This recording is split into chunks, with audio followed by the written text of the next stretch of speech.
a lot of people kind of miss because they're, living lives of quiet desperation or whatever you want to call it. It makes it very difficult to connect to your humanity, if that makes sense. And that's something that I hope that more people do as a result of Bitcoin, because it does kind of give you a sense of independence.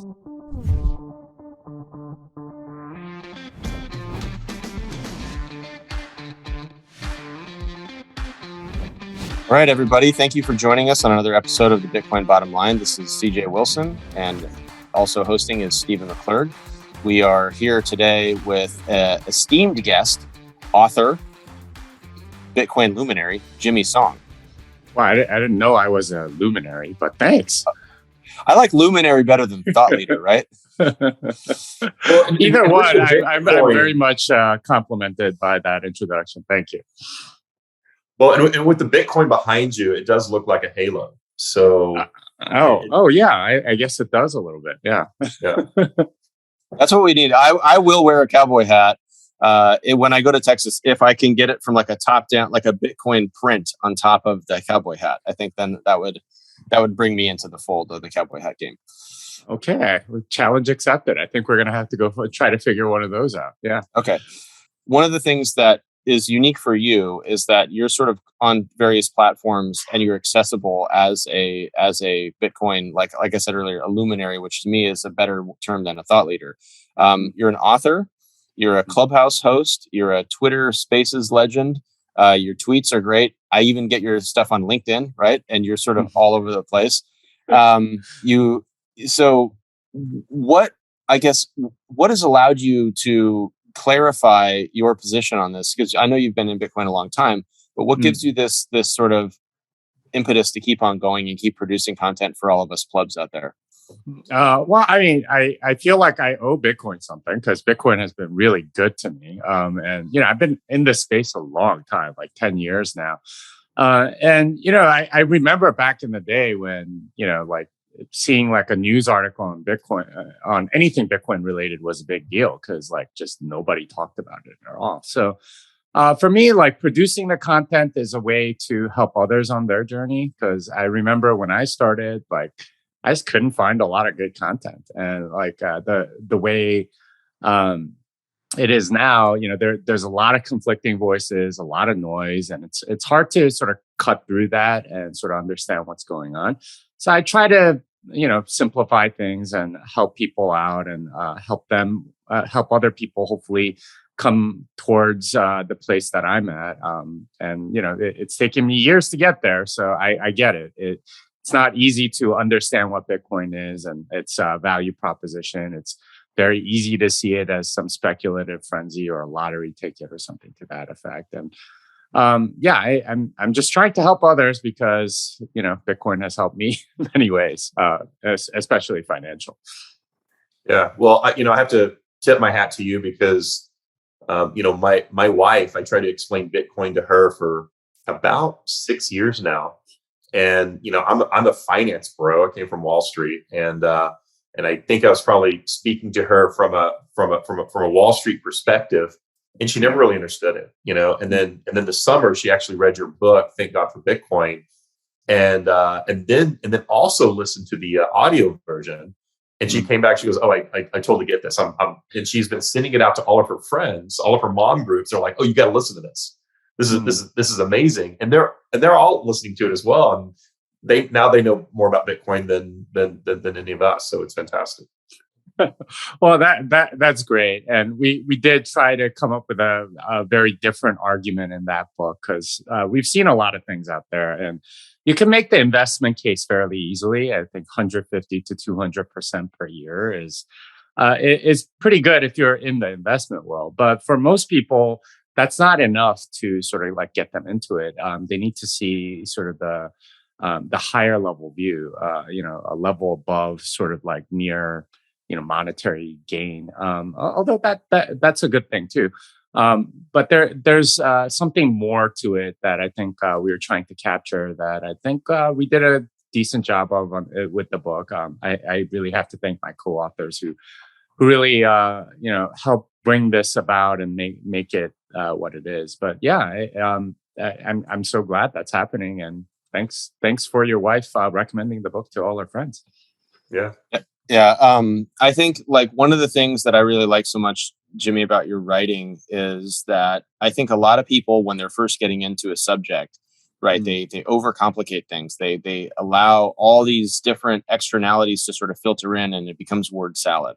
And I think, when you look at, I look at writing as an art for sure, right? So I was a screenwriting major in college, and I studied that. And I feel like when I read a really good screenplay, there's a clarity there that you don't see in a lot of other writing, because some people will be like, oh, I'm going to write a book and it's 1,000 pages, but it doesn't need to be, And I think when you look at certain artists, right, they overcomplicate the picture, and it doesn't allow the person that's the viewer to connect with it. But when I read your tweets, they have this sort of like poetic tightness, which is similar to like a really simple Picasso drawing. Right. And there's this story about Picasso where someone says, oh, can you draw me a bird? And he draws like a perfect outline of a bird in like a very Picasso, like a little penguin or something like that. Right. And someone says, okay, so how much would you sell that for? And he goes, oh, $10,000. And he goes, wait, it took you 30 seconds to draw that. And he goes, it took me 40 years to be able to draw that in 30 seconds, And I think that sort of, that clarity, that writing, over and over and over again, you're refining and refining and refining. So when you put out a tweet that's maybe like 18 or 20 words, it really, each of those words it's got so much gravitas that it sort of dips into this big pool of meaning that's way further than just those words, and because the way they're linked together. And so in that sense, I think that you're able to take this sort of like mathematical approach to your writing, and then you together, and it's this bridge between purpose and math. And that's, like you're saying, you get the spiritual case for Bitcoin, or the sort of ethical case for Bitcoin, beyond just, hey, make money. And I think that connects with a lot of people. It connects with me a lot personally. No, well, I appreciate that. It's interesting that you mentioned the word mathematical, because I was a math major back in college, and that was how I kind of saw the world. And it was, proofs and figuring things out and trying to distill very complex concepts into the simplest way that I could think of in order to write a lot of these proofs or solve these problems and so on. So I think that's definitely carried over a little bit to my writing, but that's not just my writing, right? Like a lot of it is, with my co-authors and, trying to explain to each other what we mean. And I think that definitely has an effect on how I tend to express things, like having to explain it multiple times. It's just like baseball. It's a lot of reps, and if you get enough reps, you get certain things that work. And once you notice it works, it's like, okay, let's use this again. And oftentimes my tweets come from explaining something to somebody like an hour before, and it's like, hey, that wouldn't make a bad tweet, and then I'll write it up, and that'll be it. And it's in a way, it's humbling, because like some of the things that I think are like very clear are completely obscure to people. Other things that I think would be obscure are completely clear to others. And it takes some, market feedback to really get that. And I really appreciate that about Twitter and all these social platforms, is that you do have the ability to sort of like see what works and what doesn't, and trial and error and getting a lot of reps. That really helps. So do you have like a test audience, like a unit of 6 or 10 people that you're like, guys, I'm trying this new thing out? Like a stand-up comic would be like, hey, I got this new bit. Let me talk about peanut butter and, the joke about peanut butter or whatever. Do you have like a group of, because I know I've bounced a couple things off you that I've written that I'm sort of really rough. But do you kind of go through the same process as well? Yeah, usually they'll start out as some sort of conversation or something that I've been reading. So I have something in mind already, and then I'll try to explain what I read or the thoughts that I have with somebody. And I'm very much an external thinker, so I need to talk things out in order to get it. I guess put words to what I'm thinking. And sometimes it just completely doesn't land. They're like, "Wait, what are you talking about? I don't understand." And it's in that sort of like, it's in that middle of that dialogue that something forges that clarity of thinking that you were talking about.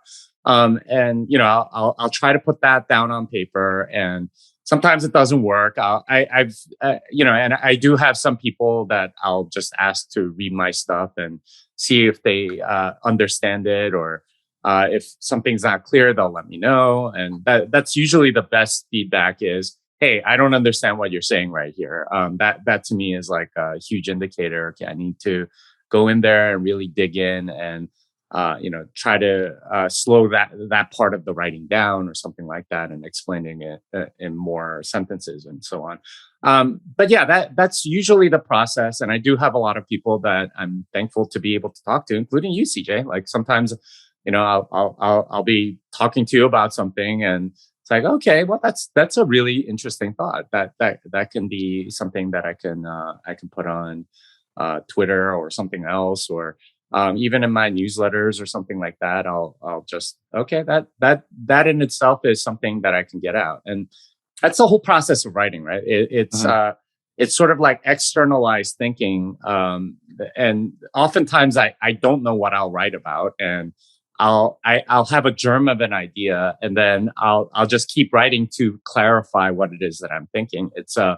I think that that's what like Montaigne wrote many years ago about how like that's what essay writing is. It's refining your thoughts and trying to put them on paper and trying to explain it to somebody else. Has this very clarifying effect, which I find very valuable, and I'm sure you do too. Yeah. Well, talking about the spiritual aspect and the spiritual journey, and how sometimes that may have coincided with things like Bitcoin or other things. And CJ and I had a lot of really good conversations when we were in Miami, and as all three of us did. But so I actually got a master's degree in religious studies. A lot of people don't know that. And I spent time in Israel doing archaeology. And one of my professors, when I was doing that, was one of the largest ancient coin collectors in the world.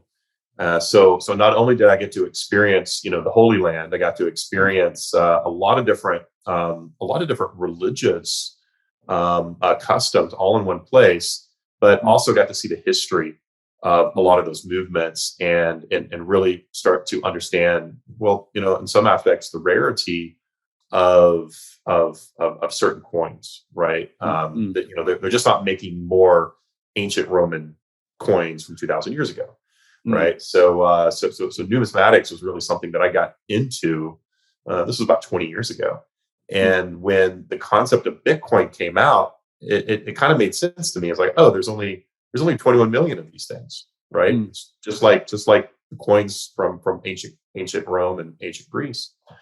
And so it made a lot of sense, and it was just interesting to me how that coincided with my own religious journey, and where I was at the time, and experience. So even though I never thought that they would be related, they just happened to happen at the same time. What's interesting to me is that you relate the two, and that's not something that I would ever do. I would have never thought of doing that. So I'm just kind of curious about your own spiritual journey, and how you got there, and how you decided to integrate the concepts of economics and finance into religion.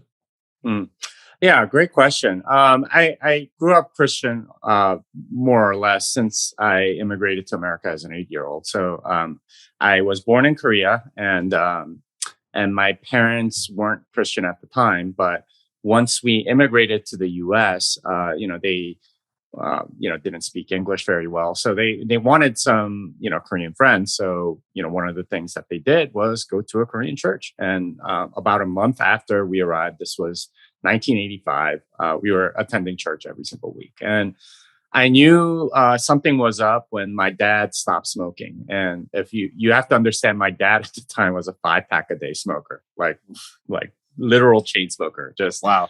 Like so much that he would light 2 cigarettes, leave one on the ashtray, smoke from one, and grab the other one and put the other one on. Like it was crazy. But he stopped smoking cold turkey about 2 months after we started going to church. So I knew something was up. So that was a pretty big impressionable thing for me, and I gave my life to Christ. About a year after that. and that's been a part of who I am for the better part of like 30 years or so. So for me, it was it's always been a part of my life, and it's something that I've always tried to live by. Um, but I think to get more into your question, how did I like end up sort of like coming into making this argument?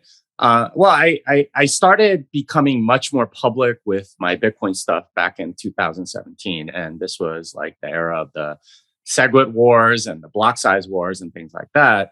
And I very quickly realized that I if you read like my early writing, I'm trying to be kind of like moderate, right? Like I'm trying to thread the needle and trying to satisfy all sides and stuff like that, and saying, okay, well, we don't really need a block size increase, and we don't really need SegWit either. We can, like Bitcoin will be fine as it is. And I still believe that to some degree, but I was very conciliatory, and I realized that a large part of that, I think, came from sort of like the golden handcuffs of being employed, right? Like you have an employer. At the time, my employer was Paxos, which is they run Itbit, an exchange out of New York, and so on.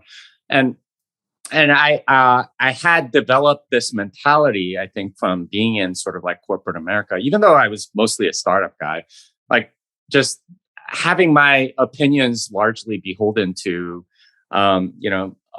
like the people that I work for and so on. So when I finally like quit that job, like in July, August, and went off on my own, I discovered that there was a freedom in doing that, right? Like, cause I can express my opinion and I could be authentic. And interestingly enough, the guy that really taught me this is Tone Bays. So I was on a lot of streams with him, and he's a trader, and he and I sort of like became sort of like this, podcasting YouTube people together, I guess. And he showed me that, like, you could be authentic and people actually respect that. And that's something that I really wanted to take to heart. And, because I wasn't necessarily like chained to another company, I was just doing my own thing. I became a lot more open with who I was, and my faith especially, and that led to different things. Like I started meeting people at conferences, and I would be like, "Hey, yeah, I'm a Christian," and I would let people know, and then other people would tell me, "Hey, I'm a Christian too," and that eventually led to the Bible study that we ended up doing we ended up doing a Zoom Bible study during COVID, and that eventually led to us writing the book. But a large part of it was we were just kind of curious, like, hey, like, what does the Bible say about money? And then, okay, let's read some economic textbooks, Austrian economic textbooks written by Christians, and see what they say. And honestly, like a lot of what we wrote is from exactly the books that we read. It's just that they didn't have Bitcoin at the end. That sort of like merging of the two is not something I expected either. But in retrospect, it makes perfect sense. They're both a big part of who I am. And, to have sort of like an integrated personality, and not just sort of like have multiple personalities that are like for different groups or whatever. There's a consistency that you need to have. I think, like, being in the corporate world, there's a very strong tendency to have multiple personalities: your work personality, and then your social personality, and then this other personality.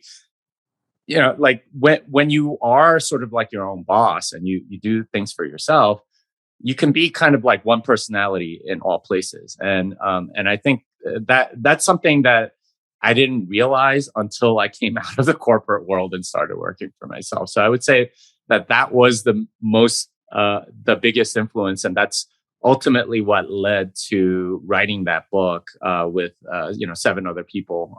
And yeah, it's been very rewarding. I'll say that. Yeah, I think like I was going to say, like, one of the things that I think is so interesting is that for you and Steven both, like, your journey in relation to, like, let's say, the lessons of the past and the lessons of history, figuring out the most futuristic money ever invented, right? Versus like the oldest rules ever written, and seeing that link. And I think it shows that people haven't necessarily changed too much in a lot of ways. There's always been people that have been, let's say a little bit grafty, or a little bit, or a little bit crass, or a little bit miserly, or whatever. Like some of these things that we sort of judge now on Twitter, saying, oh, this guy's this way, this guy's that way. We sort of put people in little boxes. But what you're saying is that the corporate box is one of the most like dehumanizing ones, because it forces you to like be like reticent about like kind of just being yourself, right? And then when you look at history and you say, okay, if I'm doing the right thing, if I'm aligned with these principles, then I can grow up like a tree, and I can just go towards the sun, or towards the light, or towards the truth, or whatever. And I think that's what's so cool, is seeing like Steven saying like numismatic coins from 3,000 years ago or 4,000 years ago or whatever it is, right? Those things can be just as valuable of a lesson as a white paper from 2008, right? And like seeing that, because humanity is still like, we're still equipped with the same appendages, and the same, family structure in a lot of ways, and the same power structure, right? There's people at the top that are holding us back in some sense, just like there always has been. But like people desire that freedom, that connection with something above them, that they want to grow into a higher level, a higher plane of existence, or spirituality, or religion. And Christianity gives you that light to go towards, right? And then and Bitcoin as an investor, it gives you that light to go towards too. So I just think it's I think it's a really great conversation. That's something that sort of our personal conversations was sort of centered around that connection between the inside and the outside world, in that regard. But it's man's search for meaning, right? Like that, and that's something that like people have struggled with for many thousands of years. And I've been reading a lot of Jacques Ellul. I don't know if you guys know who he is, but he wrote like two books that were pretty influential. One is The Technological Society and Propaganda. But I've been reading his work, and it's really cool how he sort of like puts it.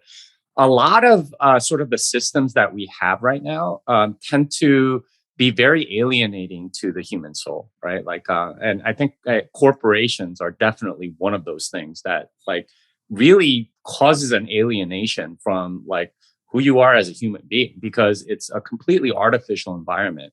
And it's one that we're forced to reckon with, despite not being very equipped for it biologically, spiritually, or any other way.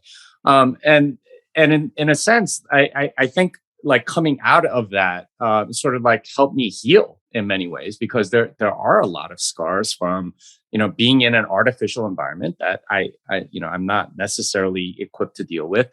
And it's in that area where, meaning kind of gets lost because you end up serving the interests of somebody else, like a corporation or your boss or your career or something else, instead of pursuing actual meaning that gives purpose to human life. And that's that internal sort of thing that I think a lot of people kind of miss, because they're living lives of quiet desperation, or whatever you want to call it. It makes it very difficult to connect to your humanity, if that makes sense. And that's something that I hope that more people do as a result of Bitcoin, because it does kind of give you a sense of independence of a lot of the sort of controlling systems that exist. And there are many. And if you read that book, you're like, oh my goodness, he's absolutely right. There is so much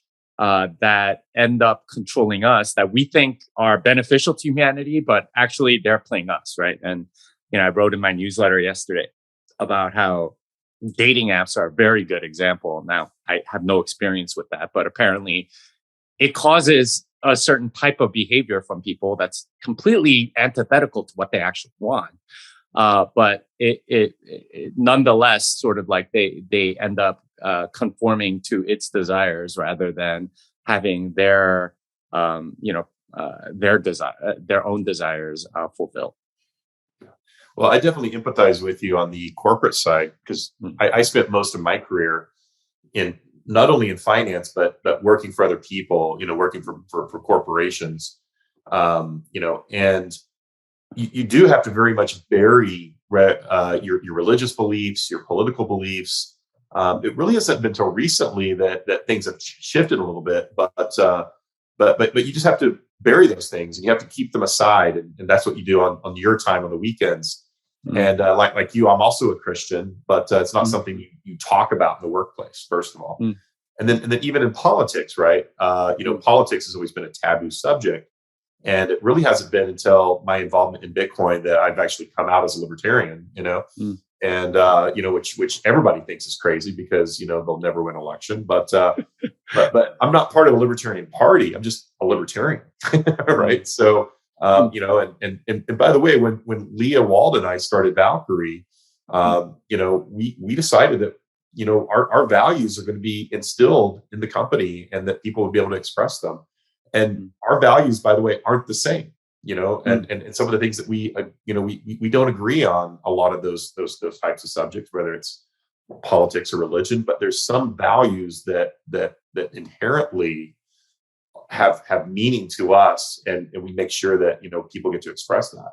As a car dealer, it's one of the weirdest things because I have to have, like I'm wearing a shirt today that says Bitcoin on it because we're doing the podcast. But then as soon as we're done with this, I got to put on my German car brand polo shirt and you know what I mean? Hey, here we go. And it's funny because the threat, okay, as someone that's currently still in the corporate world, as a franchisee, basically, the threat of somebody coming in and looking at our store and they're like, oh my gosh, we've got a used BMW in the near the Porsche store. If the Porsche people come by and look at it, they're going to freak out. They're going to lose their mind, and they're going to be so mad at us because we're not conforming to that box of expectations that they have. And and so many people lick the boots.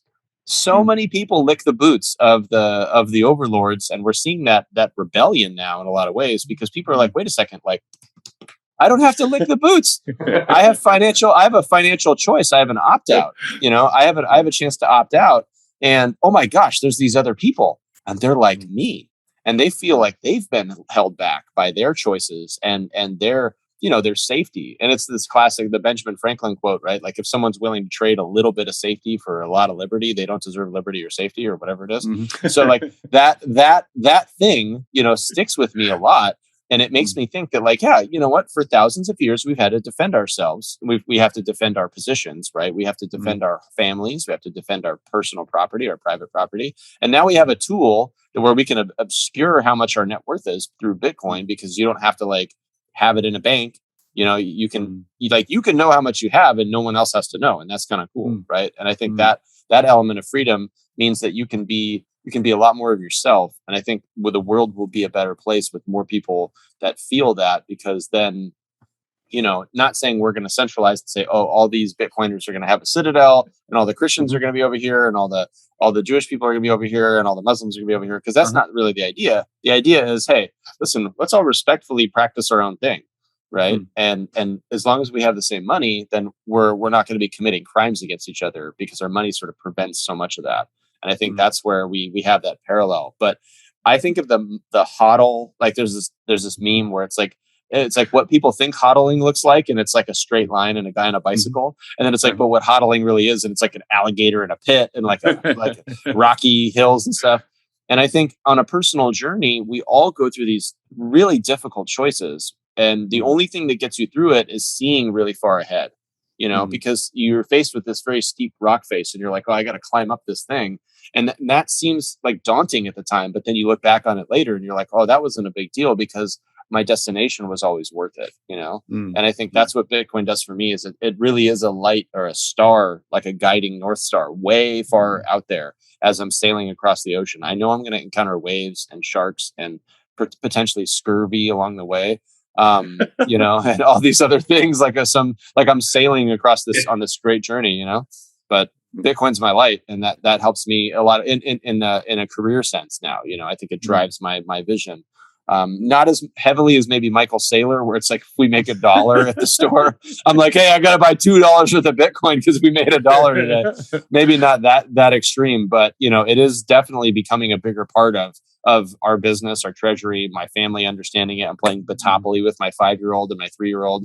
And my 5-year-old lost the other night to one of my friends, and she was distraught that she lost. She was like, "Oh, he gave me the $5 wrench attack." You know, and like, so good. But so I think it's great. It's great to meet these people along the way, along your journey, these oracles or these soothsayers or luminaries or whatever that kind of keep you pointing the right direction. Because there's definitely different people to listen to, and I think we all identify with who we like a little bit better. But once again, Jimmy, thank you for being one of those people for me, because you have such like a clear head, and you're not like out over the top, out of control. You're not screaming and pounding on the table, which because I'm listening to these podcasts while I'm at work, I can't deal with like, someone just screaming and flipping chairs talking about monetary freedom, Well, I have done that, and you've seen me do that on Clubhouse, I'm sure. But yeah, I think for me, what Bitcoin represents is this freedom, right? And it is sort of like,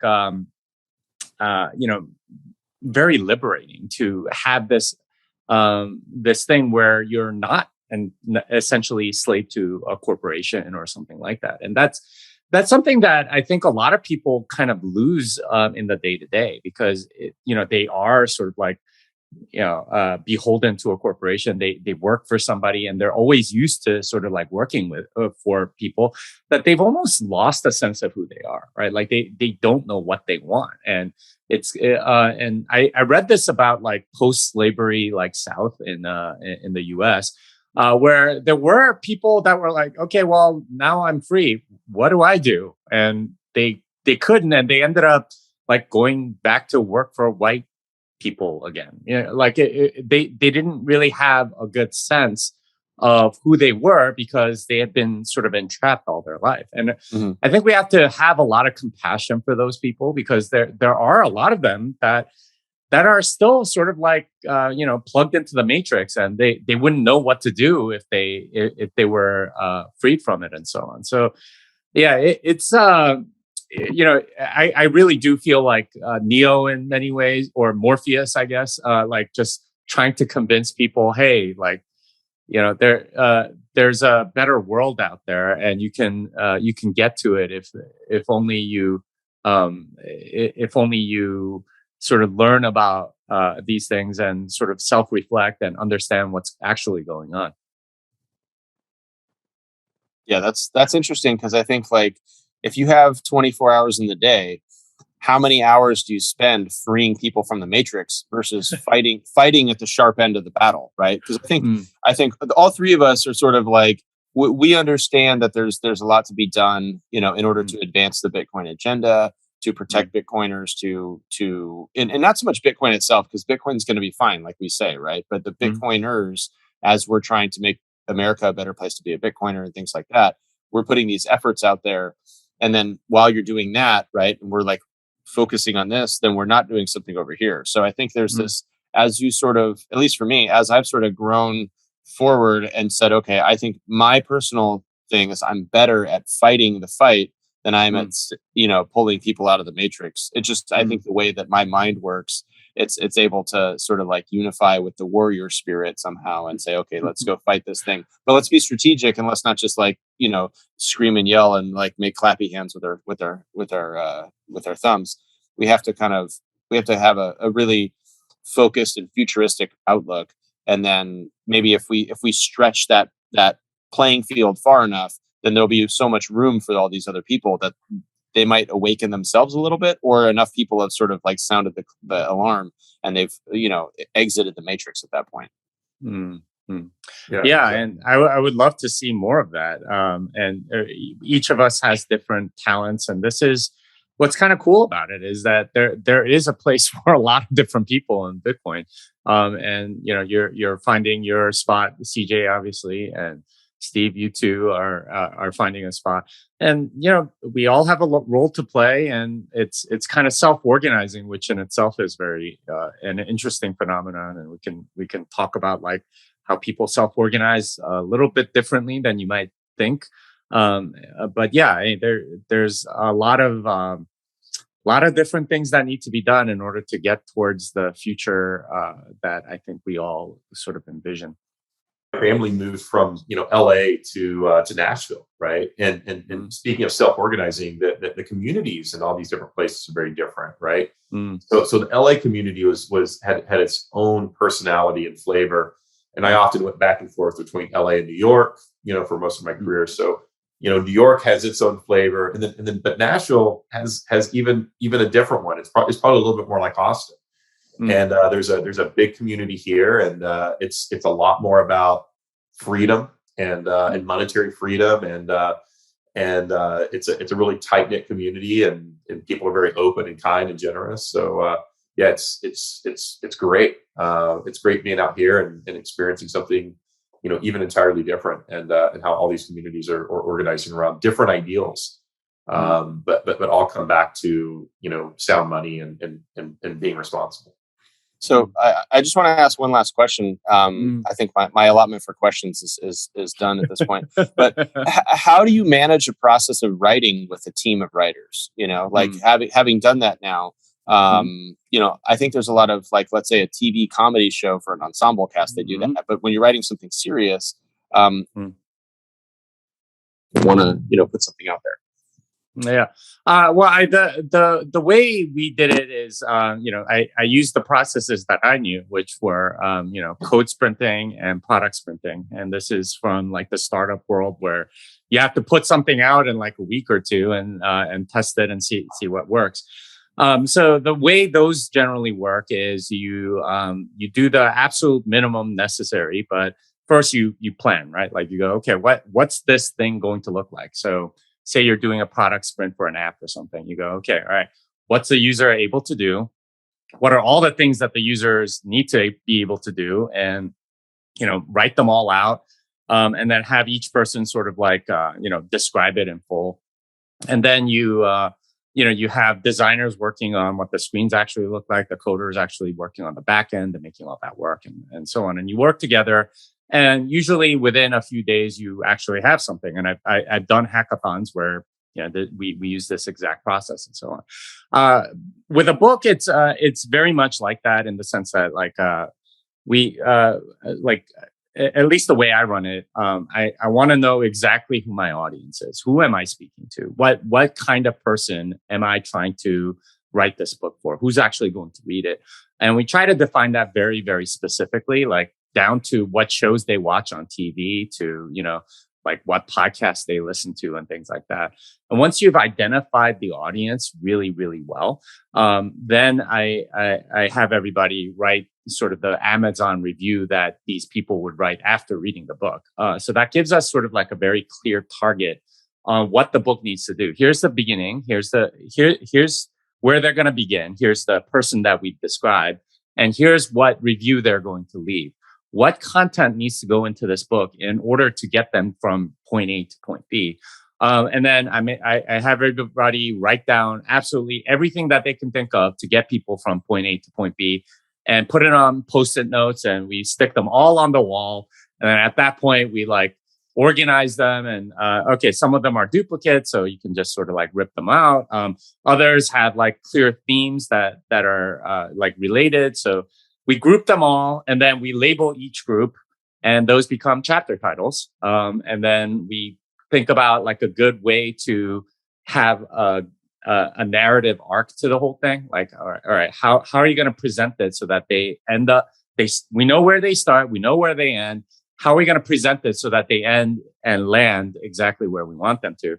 And once we have that, that's a large part of the secret to like writing a book as a group is, you work together to make these chapters, and then you just put people to work, right? Like, all right, you got a bunch of Post-it notes for your chapter, go write something. And then everybody else is going to, add their own thoughts and edit your chapter. So everyone touches every chapter. So it's not anything like unique to you. And at the end, you come up with something that's been refined, at least in the case of the two books that I've written in a cooperative setting, 8 times, and oftentimes many more times than that. And it comes out pretty good. Like the